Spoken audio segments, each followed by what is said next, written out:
Hello and welcome to my YouTube channel, Teamy Golden's True Life Story Series, Life's Twists and Turns. We continue with our story on John, Episode 4, title Ashes of Love. They said I wasn't enough for her. That love couldn't grow in poor soil, but you know, she chose me anyway.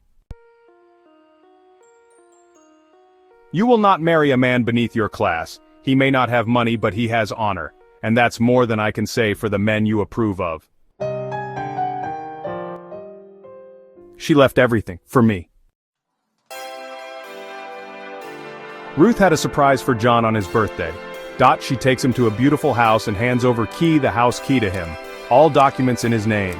She had been saving, and since she was in school and her mom gave her part of money kept for her, by her dad as wedding gift. So she decided to take a chunk of it to buy a nice house and save the remaining. It's the deed, paid in full, but where did you... Let's just call it my inheritance of happiness.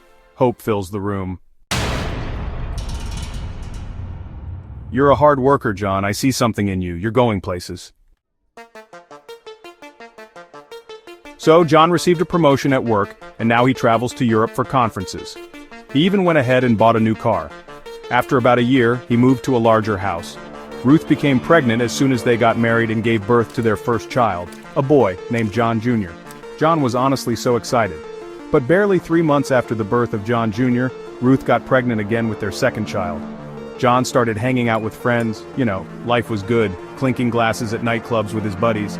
His new friends urged him to have what they called side sheiks, now that he was a big boy. At first, he told them he didn't want to hurt his wife, but they kept pushing, saying he could keep it a secret. They even introduced him to an attractive girl in the club, Natasha.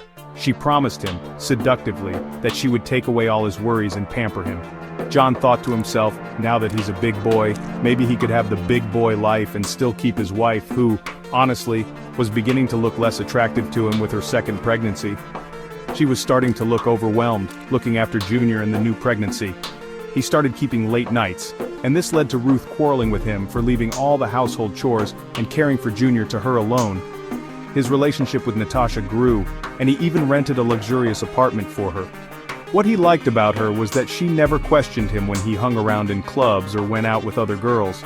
Natasha never complained, and whenever he wanted her, she was always there for him. John would look at the ceiling while in the arms of Natasha, and smile to himself, thinking, life is good. He felt blessed. He went to his mom in the village at intervals, and his mom prepared a concoction from the village priest, who worked with his late father. The concoction was supposed to protect him from the evil in his nightmares that had stopped when Ruth took him to her church. But now the nightmares were back, after following the instructions and sending Miani for the rituals. The nightmare stopped for a while and after a month started. He was then told he would have to be more consistent with the rituals because enemies were after his life, even as he rose in his career. Where have you been, Musa? Working. Why are you always questioning me? Working. You came home smelling like a perfume store. Angrily. So what if I did? You think this house came from prayer? No, it came from love. My love. Our love. But you've buried it under lies, he snaps. He slaps her hard. She falls. There's a moment of silence.